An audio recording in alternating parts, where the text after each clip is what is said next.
Hello दोस्तों, आपका स्वागत है हमारे चैनल पर। मेरा नाम है ध्रुव और आप देख रहे हैं द लर्नर्स कम्युनिटी। आज की वीडियो में हम बात करेंगे फर्स्ट सेमेस्टर के डिसिप्लिन कोर्स के अंतर्गत आने वाले हिस्ट्री सब्जेक्ट के बारे में। बुक का नाम है भारत का इतिहास प्रारंभिक काल से 300 सेंचुरी तक, history of India from the earliest time up to 300 century.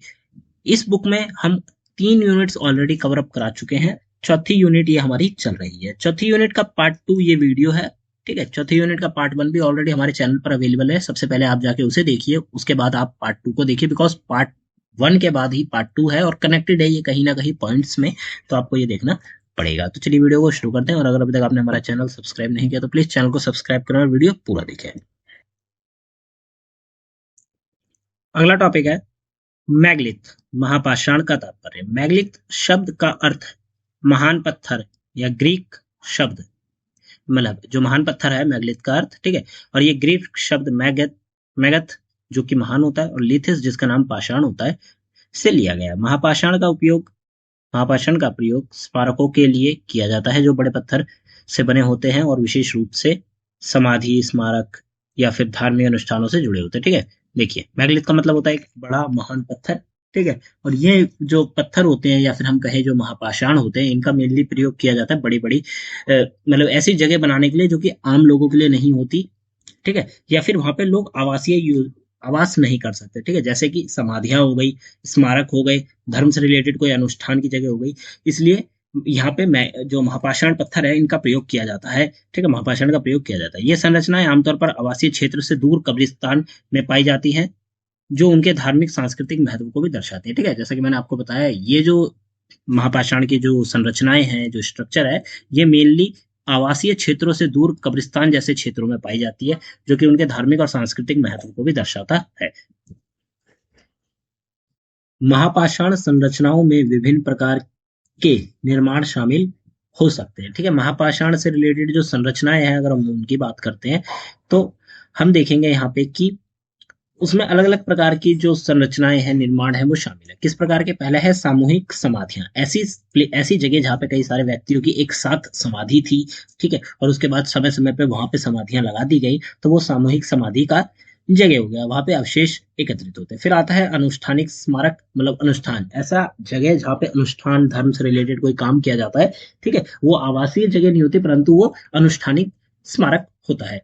इसका महत्व सांस्कृतिक, सामाजिक, धार्मिक संदर्भों में है, जो ये दिखाता है कि प्राचीन सभ्यताओं में मृत्यु, उसके बाद के जीवन में के प्रति एक विशेष श्रद्धा थी। ठीक है, देखिए जो महापाषाण की हम बात कर रहे हैं, उसका महत्व सांस्कृतिक, सामाजिक, धार्मिक तीनों संदर्भों में देखा जा सकता है। साथ के साथ लोग उस समय ज्यादातर ये भी मानते थे कि मृत्यु के बाद भी एक व्यक्ति का जीवन होता है, और उसके प्रति इन लोगों की श्रद्धा थी। ठीक है, महापाषाण काल की अगर हम बात करें थोड़ी सी, ठीक है, हम यहाँ पे थोड़ा सा और एक्सप्लेन कर रहे हैं, उसके बाद हम और चीज देखेंगे। महापाषाण काल वह काल था जब मानव ने बड़े बड़े पत्थर, महापाषाण कहा जाता है, का प्रयोग विभिन्न उद्देश्यों के लिए करना शुरू किया, खासकर समाधि स्थल बनाने में। ठीक है, महापाषाण काल क्या था? महापाषाण एक काल पूरा का पूरा एक टाइम पीरियड था, जिसके अंतर्गत लोगों ने, या उस समय का जो मानव था, उसने बड़े बड़े पत्थरों का प्रयोग किया ताकि वह समाधि बना सके, खासकर समाधि बना सके, और भी अलग अलग तरह के स्थलों पर यूज किए जाने लगे। ये काल मुख्यतः मानव सभ्यता के प्रारंभिक कालों का हिस्सा था, मतलब मानव सभ्यता के जो शुरुआती समय था, जब मानव ने चीजों को समझना शुरू किया था, ये तब का समय है। और इसमें पत्थर का उपयोग मुख्यतः धार्मिक और सांस्कृतिक गतिविधियों के लिए किया जाता था। ठीक है, पत्थर का उपयोग उस समय काफी ज्यादा इंपॉर्टेंस था, क्योंकि पत्थर ही एक ऐसी चीज थी जिसका प्रयोग व्यक्ति अपने दैनिक जीवन में काफी हद तक कर सकता था, जैसे समाधि स्थल बनाने के लिए, हथियार बनाने के लिए, और भी सारी चीजों के लिए किया जा सकता था। ठीक है, फिर देखें, इस काल में बनाई गई संरचनाओं को अक्सर मृतकों के स्मारक के रूप में उपयोग किया जाता था। ठीक है, मतलब जब कोई व्यक्ति मर जाता है, उसे जहां दफनाया जाता है, जहां गाड़ा जाता है, ठीक है, वह स्मारक, मतलब या हम कहें वह जगह को स्मारक के रूप में अपनाया गया। इसके बाद जिससे यह काल विशेष रूप से अंतिम संस्कार के रिवाजों और मान्यताओं से जुड़ गया था। ठीक है, ये पूरा का पूरा जो काल था, इसमें आप कहें कि अंतिम संस्कार या फिर अंतिम संस्कार से रिलेटेड जो रिवाज होते हैं, वो काफी ज्यादा इंपॉर्टेंस रखा करते थे। फिर हम बात करते हैं मैग्लिथ, मतलब सिर्फ महापाषाण की। अभी हम महापाषाण काल की बात नहीं कर रहे हैं, हम यहाँ पे महापाषाण की बात कर रहे हैं। तो महापाषाण, जैसे कि मैंने ऊपर आपको भी बताया, मैग्लिथ शब्द का अर्थ होता है बड़े पत्थर। ठीक है, यह एक विशिष्ट संरचना या पत्थर होता है जो किसी स्थल पर खड़ा किया गया हो, और इसका उपयोग मुख्यतः धार्मिक, सांस्कृतिक स्मारक के रूप में किया जाता था। महापाषाण काल में बनने वाली संरचनाएं ही मैग्लिथ कहलाती हैं। मैग्लिथ केवल महापाषाण काल में ही नहीं बल्कि अन्य समय कालों में भी उपयोग किए जा सकते जाते रहे हैं। देखिए मैग्लिथ क्या होता है, एक बड़ा पत्थर होता है, ठीक है, और मैग्लिथ और महापाषाण को हम कहें मैग्लिथ पीरियड होता है, ठीक है, मैग्लिथ पीरियड ये कहलाता है जब पूरा का पूरा समय होता है, और मैग्लिथ उस पीरियड के अंतर्गत यूज किए जाने वाले बड़े पत्थरों को कहा जाता है जिनको मेनली स्मारक समाधि क्षेत्र के लिए बनाया जाता है। जैसे यूरोप के स्टोन हेज एक प्रमुख उदाहरण है जो कि हम आगे फोटो में भी देखेंगे, ठीक है, ये देख सकते हैं इस प्रकार के पत्थरों, देख सकते हैं आप, देख रहे हैं ये जो है इस प्रकार के बड़े बड़े, ये देखिए ये बहुत बड़ा पत्थर है, ठीक है, इस पत्थर को इसके ऊपर रख के एक प्रकार से बनाया गया। अब इस क्षेत्र के आसपास आप कह सकते हैं कि समाधियां लगा दी गई, तो जिससे क्या पता चलता है कि ये एक स्मारक हो गया, ठीक है, यहाँ पे अनुष्ठान किए जा सकते थे यार, यहाँ पे समाधि लोगों की जा सकती थी। मुख्य अंतर की बात करें महापाषाण और महापाषाण काल के अंतर्गत, तो देखिए महापाषाण काल एक पूरा कालखंड है जब ऐसे पत्थरों का उपयोग किया जाता था, जबकि मैग्लिथ उस कालखंड के दौरान निर्मित बड़ी पत्थर की संरचनाओं को दर्शाता है। मैग्लिथ क्या है, पत्थर, बड़े पत्थरों की बनी संरचनाएं हैं, और महापाषाण काल वह पूरा काल है जिसके अंतर्गत ये संरचनाएं तैयार की गई थी। महापाषाण काल सभ्यता के विकास और सांस्कृतिक प्रथाओं का परिचायक है, जबकि मैग्लिथ उन प्रथाओं के भौतिक रूप है जो उस काल में बनाई गई संरचनाओं को प्रकट करता है। ठीक है, तो सिंपल शब्दों में यही है कि महापाषाण क्या है, महापाषाण एक बड़े पत्थर की संरचनाएं हैं, या बड़ा पत्थर आप कह सकते हैं, या महान पत्थर कह सकते हैं, ठीक है। और महापाषाण काल क्या है, महापाषाण काल एक पूरा टाइम पीरियड था जिसके अंतर्गत इन संरचनाओं को तैयार किया गया था। आगे बढ़ते हैं और आगे के पॉइंट्स को हम कवर अप करते हैं। ठीक है, अब हम कालक्रम की बात कर लेते हैं, थोड़े से टाइमलाइन की बात कर लेते हैं। तो महापाषाण काल की टाइमलाइन के लिए भी काफी ज्यादा डाउट्स हैं, अलग अलग लोगों ने अपनी अपनी विचारधाराएं दी है, परंतु कोई फिक्स टाइमलाइन या कहीं फिक्स विचारधारा है जिसको पक्का माना जा सकता है, ऐसी कोई विचारधारा सामने नहीं आई। उदाहरण के लिए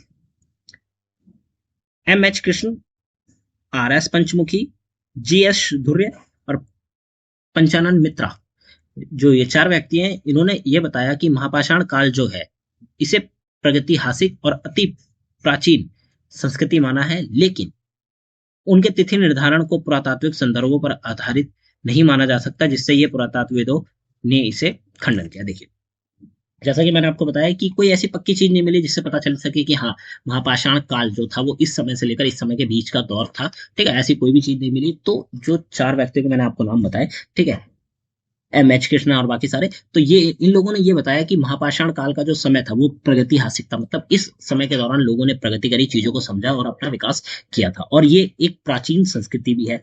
परंतु समय निर्धारण न होने के कारण कई सारे लोगों ने इसको खंडित किया, मतलब इसको मानने से मना कर दिया। फिर आता है R E M व्हीलर आते हैं, उन्होंने ब्रह्मगिरी में खुदाई की, ठीक है, खुदाई करवाई के आधार पर दक्षिण भारत में महापाषाण संस्कृति के कालक्रम प्रस्तुत किया था, ठीक है, उन्होंने खुदाई कराई ब्रह्मगिरी में, और फिर उसके बाद दक्षिण भारत के अंतर्गत जो महापाषाण की जो संस्कृतियां थी उसके कालक्रम को प्रस्तुत किया, मतलब उन्होंने बताया कि भाई मैं ये मानता हूं कि ये जो समय पीरियड था इस समय से इस समय के बीच में था। उन्होंने एक टाइमलाइन दी थी, वो टाइमलाइन क्या है, उनके अनुसार यह संस्कृति ईसा पूर्व तीसरी सदी से लेकर ईसवी की पहली सदी तक चला था, मतलब तीसरी सदी से लेकर पहली सदी तक ये टाइमलाइन बताई गई थी, लेकिन यह समय सीमा कई विद्वानों द्वारा अविश्वसनीय मानी गई, मतलब कई विद्वानों ने इस चीज को भी गलत माना। फिर आते हैं B K थापर, ठीक है, मास्की की खुदाई के आधार पर इस संस्कृति का काल विस्तार लगभग ईसा पूर्व से 200 वर्ष पूर्व से लेकर, मतलब ईसा के 200 वर्ष पूर्व से लेकर ईसवी की पहली सदी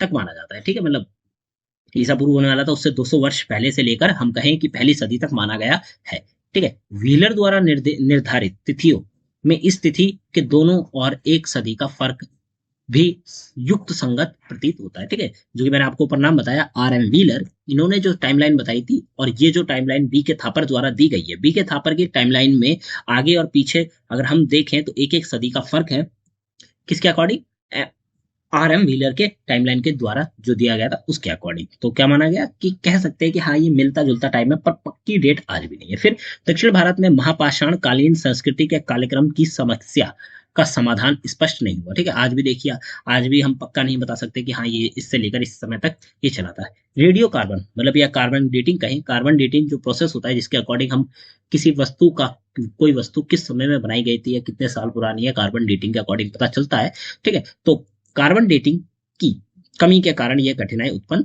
हुई थी।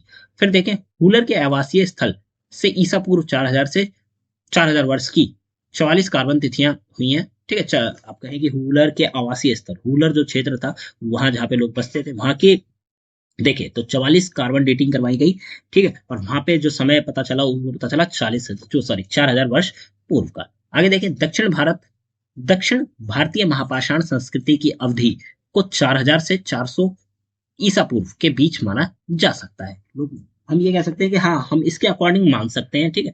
कब से लेकर 4000 से लेकर 400 ईसा पूर्व तक, ईसा पूर्व का जो बीच का समय था इसमें मान सकते हैं, जिसमें कई विद्वान जैसे कि के राजन इस बात से समर्थन करते हैं। के राजन जो आप कहें कि विद्वान हैं वो इस बात को मानते हैं कि हाँ हम लोग कह सकते हैं कि 4000 से 400 के बीच में जो टाइमलाइन था, ठीक है, वो महापाषाण कालीन का समय था। आगे बढ़े, महापाषाण संस्कृति के विस्तार। भारत में महापाषाण संस्कृति का मुख्य केंद्र क्षेत्र दक्कन था, ठीक है। जो महापाषाण संस्कृति का मुख्य केंद्र है वो दक्कन है, विशेष रूप से गोदावरी नदी का दक्षिणी भाग था, ठीक है, दक्कन।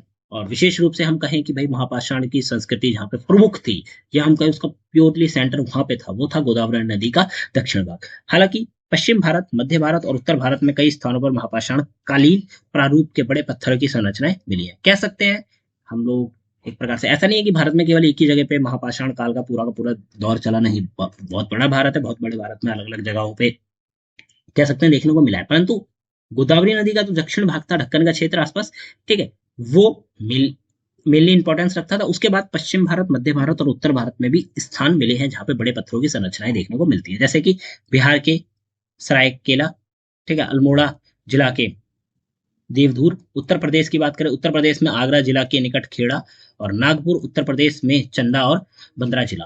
राजस्थान की बात करें, राजस्थान में जयपुर से 32 मील पूरब देवास, ठीक है। ये जो स्थान है यहाँ पे भी महापाषाण कालीन के समय के जो बड़े पत्थरों की जो चट्टाने हैं, ठीक है, और बनाए गए जो संरचनाएं हैं वो देखने को मिलती है। हालांकि इन स्मारकों की खुदाई नहीं की गई, ठीक है, खुदाई नहीं की गई, कार्बन डेटिंग नहीं कराई गई, तो ये कंफर्म करना कि ये उसी समय का है ये थोड़ा मुश्किल है। इसके अलावा पाकिस्तान के कराची, हिमालय की तराई में लेह, जम्मू एवं कश्मीर में बुरजहूम में भी ऐसे स्मारक मिले हैं। मतलब ऐसे स्मारक मिल सकते हैं, परंतु ये कंफर्म करना कि ये उसी समय में बनाए गए थे या उसी समय से बिलोंग करते हैं ये थोड़ा कठिन है। महापाषाण संस्कृति का व्यापक विस्तार दक्षिण भारत में विशेष रूप से देखा गया। दक्षिण भारत में महापाषाण काल जो था उसका विशेष विस्तार देखा गया। मतलब महापाषाण काल का विशेष रूप से इंपॉर्टेंसली जो काम सारा का सारा हुआ, विकास हुआ, वो दक्षिण भारत के अंतर्गत हुआ था, जो कम से कम 1000 वर्ष तक फैला। मतलब 1000 वर्ष के दौरान ये सारा का सारा विस्तार जो हुआ दक्षिण भारत के अंतर्गत हुआ था, और इसका विकास एक सामान्य उत्पत्ति वाली महापाषाण कालीन एकता के अनेक रूपता में हुआ, ठीक है।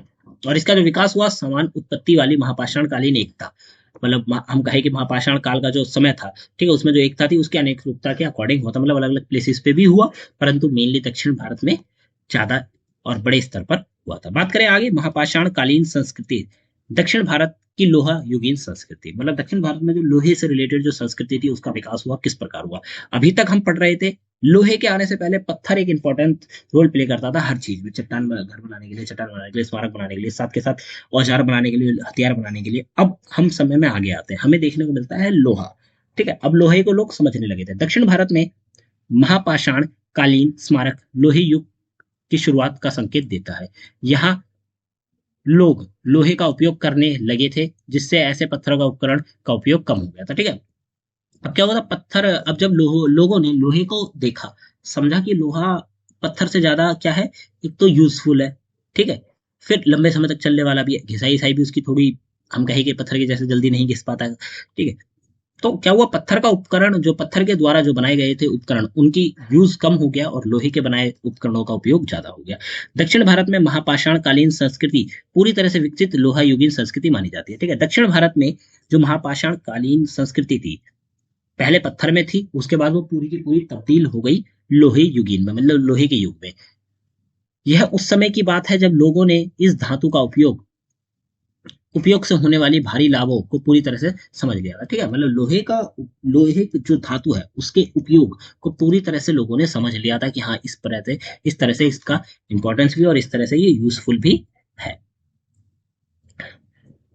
महापाषाण कालीन कब्रों की खुदाई से लोहे की वस्तुएं जो है वो प्राप्त हुई है, ठीक है। विदर्भ क्षेत्र में नागपुर के निकट जूना पानी से लेकर तमिलनाडु के अदिचनल्लूर तक सभी महापाषाण कालीन स्थलों पर लोहे की वस्तुएं पाई गई। ठीक है, मतलब जहां पे भी महापाषाण का क्षेत्र था, महापाषाण कालीन जो लोग जहाँ पे बसे हुए थे, वहां पे खुदाई करवाई गई, देखा गया तो वहां ये देखने को मिलता है कि लोहे के जो बर्तन थे, लोहे के जो वस्तुएं थी, बर्तन तो नहीं कहेंगे, लोहे की जो वस्तुएं थी, ठीक है, ऐसी चीजें देखने को मिली। इसके साथ ही लोहा युग संबंधी सूचना महापाषाण कालीन कब्रों की खुदाई से भी प्राप्त हुआ है। मतलब ठीक है, मतलब महापाषाण काल के अंतर्गत जो कब्रें बनाई गई थी उनकी खुदाई करके देखा गया तो वहां पे लोहे की चीजें भी देखने को मिली। दक्षिण भारत में महापाषाण कालीन संस्कृति में सबसे महत्वपूर्ण परिवर्तन मृतकों के संस्कार में आया। पहले शव को घर के अंदर दफनाया जाता था, लेकिन अब उन्हें एक अलग स्थान पर घर से दूर किसी कब्रिस्तान या समाधि स्थल में दफनाया जाता है।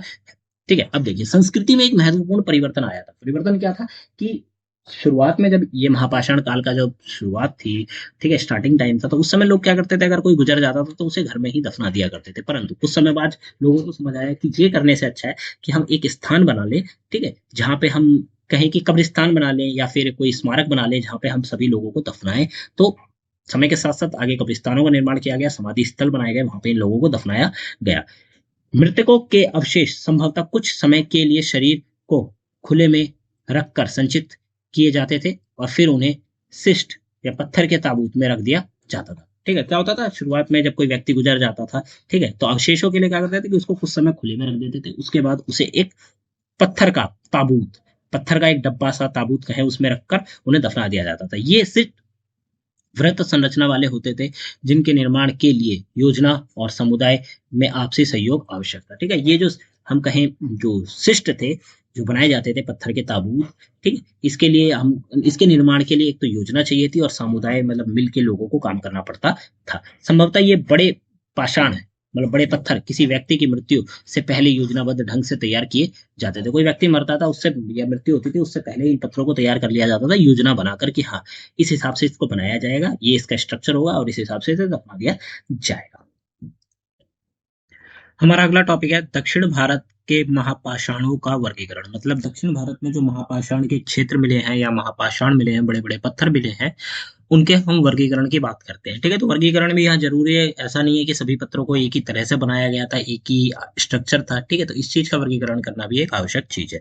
दक्षिण भारत में महापाषाणों का वर्गीकरण सरल नहीं है क्योंकि विभिन्न स्थानों पर दफनाने की विधियां अपनाई गई हैं। देखिए, ठीक है, विविध विधियां अपनाई गई हैं। अब क्या है कि भारत में जो दक्षिण भारत में महापाषाण मिले हैं, ठीक है, उनको वर्गीकरण करना ऐसा नहीं है कि इजीली आपने बस कैटेगराइज कर दिया कि ये इस प्रकार से नहीं है, काफी ज्यादा खोजबीन करनी पड़ी थी। ठीक है, और उसके बाद भी वर्तमान समय में भी ये काम चल रहा है। और साथ के साथ ये जो स्थान पे मिले थे वहां पे दफनाने की जो विधि थी, मतलब आप कहें कि जो प्रक्रिया थी किसी चीज को दफनाने की, वो अलग अलग थी। इसके बारे में आगे हम देखते हैं कि कुछ महापाषाणों की बाहरी संरचना समान होती है लेकिन इनकी आंतरिक बनावट अलग होती है। ठीक है, ऐसे महापाषाण देखने को मिले हैं जो कि बाहर से तो सेम लगते हैं परंतु जब आप उनके अंदर देखेंगे तो आपको देखने को मिलेगा एक डिफरेंट आर्किटेक्चर। ठीक है, मतलब अंदर की जो चीजें हैं या फिर अंदर की जो बनावट है वो कंप्लीटली डिफरेंट है फ्रॉम दी अदर्स। बात करें, हालांकि खुदाई और अध्ययन के आधार पर महापाषाणों को उनकी संरचनाओं के आधार पर कुछ प्रमुख श्रेणियों में बांटा जा सकता है। अब ठीक है, अब क्या हुआ कि खुदाई करी गई, अध्ययन किया गया, तो इसके बाद हम कहें कि ये यहाँ पे अराउंड 6 जो है 6 प्रकार के वर्गीकरण या 6 कैटेगरी में रखा गया है महापाषाणों को, उनके बारे में हम बात करते हैं। पहला आता है चट्टानों को काटकर बनाई गई गुफाएं, रॉक कट केव्स। ठीक है, चट्टानों को काटकर जो गुफाएं बनाई गई जिनके अंतर्गत लोग रहा करते थे या फिर जिनके अंतर्गत वो समय व्यतीत करते थे, ठीक है, वो तो ये गुफाएं मुख्यतः पश्चिमी तट के दक्षिण भाग में लैटराइट पत्थर को काटकर बनाई गई है। ठीक है, पश्चिमी तट था और पश्चिमी तट का भी दक्षिण भाग था, वहां पे एक प्रकार का पत्थर मिलता है लैटराइट। ठीक है, लैटेराइट, ये पत्थर को काट कर मतलब एक देखिए महापाषाण का मतलब ही होता है कि बड़ा पत्थर या महान पत्थर। अब बड़े पत्थर को काटकर ही बनाया जा सकता है, ना कि बड़े बड़े पत्थरों को जोड़कर। ठीक है, तो बड़े पत्थर को काटकर उसके अंतर्गत रहने की जो व्यवस्था थी वो बनाई गई थी, तो पत्थर को काटकर बनाई गई, खासकर केरल के कोचिन और मालाबार क्षेत्र में। ठीक है, केरल के कोचिन और मालाबार जो क्षेत्र है, इन दो क्षेत्रों में हम कहें कि जो चट्टानों को काटकर बनाई गई थी गुफाएं वो देखने को मिलती है। गुफाओं में एक कुआं होता है जिसमें उतरने के लिए सीढ़ियां बनी होती है। ठीक है, गुफा जो थी उसके अंतर्गत एक कुआं होता है, मतलब नीचे की तरफ जाता है। ठीक है, फिर उतरने के लिए सीढ़ियां हैं और नीचे जाके व्यक्ति अपना रह सकता है, और सारी चीजें वहां पे थी। बात करें इसके कुछ पॉइंट की, तो इसको गुफाओं को 4 प्रकार में बांटा गया है। पहला है केंद्रीय स्तंभ वाली गुफा, मतलब एक गुफा परंतु बीच में उसका एक केंद्र में स्तंभ होगा। ठीक है, जिससे क्या पता चलेगा कि ये एक प्रकार से हम ये कहें कि वो सेंटर में उसके सेंटर में एक पिलर होगा जो कि उसका बहाव या फिर हम कहें आर्किटेक्चर को ऊपर से संभालेगा। फिर आता है बिना केंद्रीय स्तंभ वाली गुफाएं, ऐसी गुफाएं जिनमें बीच में कोई पिलर नहीं था, मतलब सेंटर में कोई पिलर नहीं था। फिर आते हैं गहरे मुख वाली गुफाएं, ऐसी गुफाएं जिनका जो मुंह था, ठीक है, एंट्री पॉइंट था, मुंह था, वो काफी ज्यादा गहरा था। और उसके बाद आती है बहु प्रकोष्ठीय गुफाएं, ऐसी गुफाएं जो कि बाहर की तरफ निकली हुई थी, ये भी देखने को मिली है। ठीक है, तो ये जो 4 गुफाएं हैं ये बांटी गई हैं। ठीक है, और ये 4 गुफाएं इनका जो बनाने का तरीका वो सेम है कि चट्टान को काट कर तैयार किया गया है। अब आगे देखें, ये पहली गुफा के बारे में हमने बात करी, क्या था कि चट्टानों को काटकर बनाई गई गुफा है। लैटराइट जो पत्थर होता है उसको काटकर बनाई गई थी। अब आगे बात करें, फिर आता है वुड स्टोन और हेडस्टोन। ये गुफाओं की तुलना में सरल संरचना होती है। ठीक है, ये जो 2 मैंने आपको गुफाओं का नाम बताया है, ये गुफा बनाने की तुलना में अगर हम बात करें तो इनको बनाना थोड़ा सा आसान होता है अन्य गुफाओं के मुकाबले। हुड स्टोन गुंबद के आकार की होती है। हुड स्टोन क्या होता है? गुंबद के आकार की, मतलब जब इसका जो ऊपर का फेस होगा, ऊपर की तरफ होगा, वो गुंबद की तरह होगा। ठीक है, और इनसे भूमिगत गर्त ढके होते हैं जिनमें सीढ़ियां होती है। हेडस्टोन चतुर्भुज पत्थर पर रखे बड़े पत्थर का रूप होता है जो कब्रों के समान को ढकता है। अब देखिए, यहाँ पे हमने क्या, इसके बाद भूमिगत गर्त को ढके जाते हैं। ठीक है, भूमि का जो बेस होता है या जमीन जो होती है उसे ढका जाता है इन चीजों से। उसके बाद आता है, और इसके अंतर्गत सीढ़ियां भी बनी होती है, किसके अंतर्गत? हुड स्टोन के अंतर्गत। अब हेड स्टोन की बात करते हैं, तो ये चतुर्भुज पत्थरों पर रखे बड़े पत्थर होते हैं, मतलब ऐसे पत्थर जिनका चतुर्भुज है, ठीक है, जिनके 4 मुंह है, ऐसे पत्थरों के ऊपर एक बड़ा पत्थर रखा जाता है, जैसे कि हमने ऊपर फोटो में भी बात करी थी। ठीक है, मैं आपको दिखा देता हूँ, ये वाला देखिए, ये जो पत्थर है ये एक प्रकार से आप कहते हैं कि चतुर्भुज है क्योंकि इसके 4 फेसेस है। इसके ऊपर एक बड़ा सा पत्थर रखा गया है। ठीक है, अब ये जो चीज है, ये चीज यहाँ पे क्या दर्शाती है इसके बारे में बात करते हैं। तो बड़े पत्थर के रूप में होते हैं जो कब्र के समान को ढकता है, को ढकते हैं। ठीक है, जो कब्र होती है, वहां पे कब्रें लगाई जाती है, उस चीज को ये ढकता है। ये स्मारक कोचिन से लेकर तमिलनाडु के नेलर नदी घाटी तक पाए जाते हैं। ठीक है, जो ये जो मैंने आपको चट्टानों का स्मारक दिखाया ऊपर फोटो में, ये आपको कोचिन से लेकर तमिलनाडु तक देखने को मिलेगा। तीसरा आता है दीर्घशम स्तंभ, और फिर आता है इसी के अंतर्गत, तीसरे के अंतर्गत दीर्घशम स्तंभ, मैनहरी श्रृंखला और विथियां। दीर्घक्रम स्तंभ ऊंचे पत्थर के रूप में होते हैं जो स्मारक स्वरूप होते हैं। ठीक है, मतलब ऐसे बड़े पत्थर होते हैं जो कि स्मारक के तौर पे होते हैं, ऐसे बड़े पत्थर जो कि जमीन में खड़े हैं।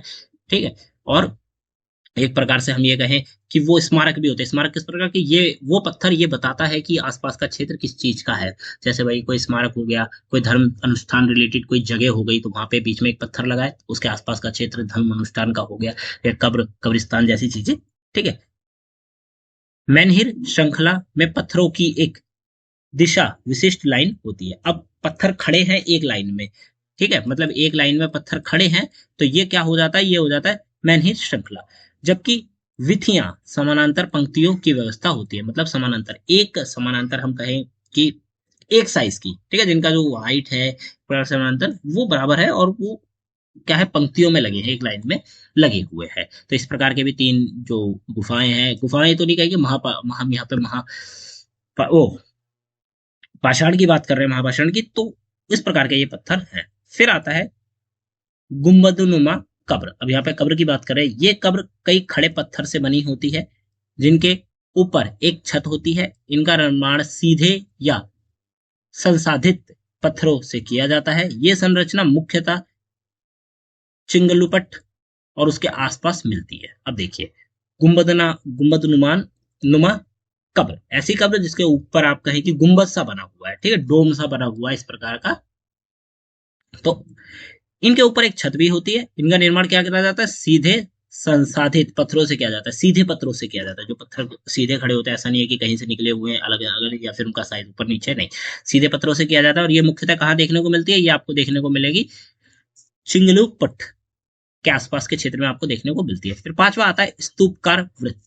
स्तूप कारक वृत्त के बारे में हम बात करते हैं। ये बड़े पत्थर ये बड़े पत्थरों के घर में बने होते हैं और इनमें दफनाने की 3 तरीके होते हैं। ठीक है, ये एक प्रकार से हम कहें कि स्तूपकार जो व्रत होता है, गोलसा होता है, ठीक है, सर्कल के बेसिस में होते हैं और इसके अंतर्गत घेरे में, पत्थरों के घेरे में बने होते हैं। मतलब पत्थर हम कहें कि ऐसे पत्थर सर्कली खड़े हुए हैं। ठीक है, ऐसे पत्थर जो है वो सर्कली खड़े हुए हैं और उसके बीच का जो क्षेत्र है, यहाँ पे दफनाने के 3 तरीके बताए गए थे। तो गर्त में दफनाना, दफन करना, शव पेटिका में दफन करना और चिता को भस्म कलश के साथ दफन करना। तो ये जो 3 तरीके हैं, ये 3 तरीकों का यूज किया जाता है जब भी एक ऐसी प्लेस पे लोगों को दफनाया जाता है जहां पे अगल बगल पत्थर खड़े हैं। ठीक है, और वो गोल से आकार में है। फिर आता है पत्थर के वृत्त, स्टोन सर्कल्स।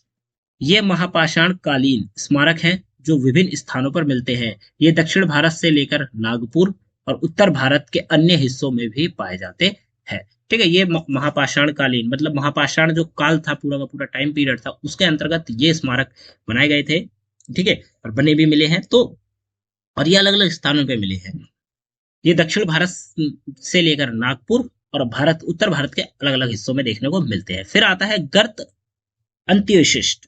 ठीक है, इसमें शव को नाशपाती के आकार के भस्म कलश में दफन किया जाता है। इस प्रकार की कब्रों में सतह पर पत्थर की चिन्ह नहीं होते। ठीक है, ये आप कह सकते हैं कि एक प्रकार का कब्रिस्तान का जो क्षेत्र हो गया उसमें हो गया। इसमें क्या होता है कि जो लाश है या फिर बॉडी है उसको नाशपाती का जो आकार है, उस आकार के आप कहें कि दफन, उस आकार के एक गड्ढे में दफन किया जाता है। ठीक है, उसके आसपास के क्षेत्रीय पत्थर बने होते हैं। अब फिर बात करें कि भस्म भस्म कलश में दफन किया जाता है। इस प्रकार की कब्रों की जो सतह होती है उसके ऊपर पत्थर के निशान नहीं बने होते। मतलब जो कब्रें बनी होती हैं, ठीक है, उनके ऊपर पत्थर लगा के उस पर निशान बना दिया जाता है या कब्र के ऊपर ही पत्थर से निशान बना देते, तो ये देखने को नहीं मिलता। फिर 8वां आता है कब्रों के टीले। ये वृत्तकार, आयतकार, अंडाकार आकार में होते हैं। ये पत्थर के घेरे में बने होते हैं। ठीक है, अब ये क्या होता है, जो कब्रों के टीले होते हैं ये अलग अलग शेप्स में हो सकते हैं, जैसे वृत्तकार हो गया या फिर आयताकार हो गया या अंडाकार हो गया। इन प्रकार के जो शेप से इसमें देखने को मिलता है, पत्थरों का घेरे में बनाया जाता है। ये आमतौर पर भूमिगत कब्रों से अलग होते हैं। ठीक है, भूमि पे या जमीन पे जो कब्रें बनाई जाती हैं उनसे ये प्रकार के जो कब्रों के टीले हैं वो अलग होते हैं। ठीक है, टीले से ही आपको पता चल रहा है कि भाई कब्रों का एक बहुत बड़ा टीला सा बनाया जा रहा है। ठीक है, आगे बढ़े। आगे हमारा अगला टॉपिक है महापाषाण कालीन अंत्येष्टियों में कब्रों की सामग्री।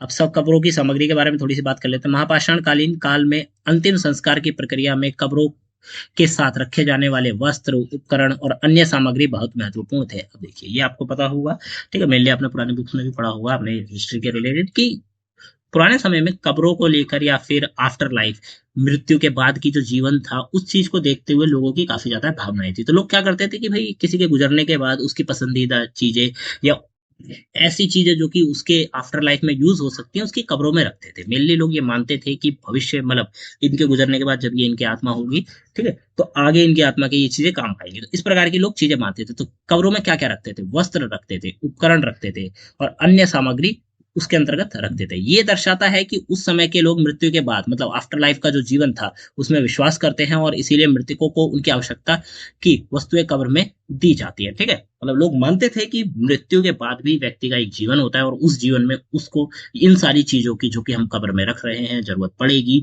तो लोग वो सारी चीजें जो आवश्यकता के अनुसार चीजें हैं, उनके पसंदीदा चीजें हैं, वो कब्र में रखते हैं। कब्र में रखी गई सामग्रियों में लोहे के औजार, पत्थर या तांबे के उपकरण, मिट्टी के मर्तबान, गहने जैसे सोने, तांबे और पत्थर के गहने भी देखने को मिले हैं और कभी कभी अनाज और पशुओं के कंकाल भी शामिल थे। ठीक है, तो क्या था कि लोग क्या करते हैं कि भाई आफ्टर लाइफ के लिए चीजें लोगों की कब्रों में दफना देते हैं, जिससे उन्हें लगता है कि हाँ, इनके मतलब आफ्टर लाइफ के बाद ये चीजें उनके काम आएगी। इसमें काफी सारी चीजें देखने को मिली, औजार हो गए। और ये सब कैसे पता चला, ये सब पता चला जब उनकी कब्रों को खोदा गया और उन कब्रों के अंतर्गत ये सारी चीजें उपस्थित मिली। ठीक है, औजार, पत्थर, तांबे के उपकरण, मिट्टी के मर्तबान मतलब मिट्टी के बर्तन बड़े बड़े, ठीक है, फिर गहने हो गए जो कि सोने, तांबे और पत्थर के होते थे। साथ में कभी कभी अनाज, खाने योग्य चीजें जो अनाज है वो, और पशुओं के कंकाल भी उस कब्रों के अंदर देखने को मिले। ये चीजें ये दर्शाती है कि उस समय के लोग मृतकों के परलोक में विश्वास रखते थे और उनका मानना था कि मृतकों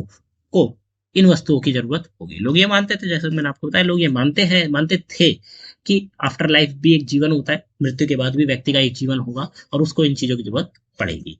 ठीक है, प्रमुख सामग्री की हम बात करें तो मृद पात्र, मिट्टी के बर्तन, इनमें विभिन्न प्रकार के मृदभांड पाए गए जो घरेलू उपयोग के लिए बनाए जाते हैं। ठीक है, घरेलू उपयोग के लिए जो बनाए जाते हैं वो सारी चीजें कब्रों के अंतर्गत देखने को मिली। औजार और उपकरण, ज्यादातर औजार लोहे के होते थे लेकिन कुछ पत्थर और तांबे के भी देखने को मिले हैं। फिर गहनों की बात करें, गले का हार, बाजूबंद, मुकुट आदि में सोना, तांबा और पत्थर का इस्तेमाल होता है। ये जो चीजें देखने को मिली हैं कब्रें खोदने के बाद, ये हम बात कर रहे हैं। ठीक है, तो गहनों में हम देखें तो गले का हार देखने को मिला है, फिर उसके बाद बाजूबंद देखने को मिला है, मुकुट देखने को मिले हैं। ये तीनों प्रकार के धातुओं में मिले हैं, पत्थर, तांबा और सोने, ये तीनों प्रकार के धातुओं में ये देखने को मिला है। फिर आता है धान और अन्य अनाज की बात करें तो कब्रों में धान और अन्य अनाज मिलना यह दर्शाता है कि कृषि जीवन का प्रमुख हिस्सा था। ठीक है, कृषि जी आफ्टर लाइफ के बाद भी लोग मानते थे कि उनको अनाज की जरूरत पड़ेगी, इसीलिए वो लोग कब्रों में अनाज रखते थे। फिर आता है पशु अवशेष। कुछ कब्रों में पशुओं के अवशेष भी मिले हैं जो ये बताते हैं कि पशुपालन भी उनके जीवन का एक हिस्सा था। ठीक है, काफी सारी ऐसी, हम कहे कि कब्रों के अंतर्गत हम अगर बात करें तो कुछ कब्रों में पशुओं के अवशेष या कंकाल मिले हैं, हड्डियां मिली है, जो कि ये बताती है कि हाँ, उस जीवन में पशुपालन एक जरूरी चीज था। तो पशुओं का कंकाल भी या फिर पूरे का पूरा पशु ही उसमें दफना दिया जाता था। ठीक है,